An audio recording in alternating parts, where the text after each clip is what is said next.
What's your maybe key points of advice for new proposers or just critique of proposals you've seen? Where do they maybe fall short?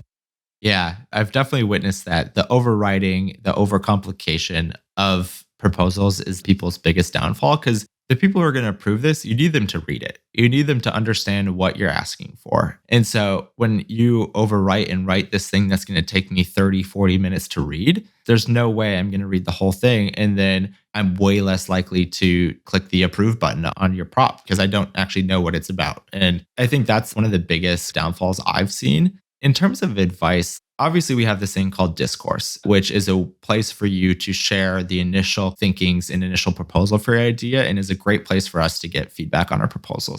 I would say that that is probably the most important battleground for you when it comes to your proposal and getting it to a good enough spot to be able to put on chain. And so you can write a great proposal. You can write something on discourse that is great and you could have great conversation around it. But like if you aren't out there advocating for your proposal, sharing it in the main Discord channel, or now obviously it's a whole bigger conversation, but like on Twitter with your friends, with other nouners, sending it to someone's DM, if you aren't getting feedback, your proposal most likely isn't going to get approved. That's one of the things I always do with my proposal process too, is I'll post it on discourse. I'll share that it's there within Discord channels or on Twitter. The biggest thing is to like find these people who you feel would be the most interested or the biggest advocates for your proposal that own nouns, obviously, or are delegated nouns. And you reach out to them privately and say, hey, here's this proposal. I think this would be really beneficial to the DAO. I would really appreciate and benefit from you taking a look at this. You make sure you know that you're super appreciative of them for taking the time and the feedback that they give you. And so I think it's like,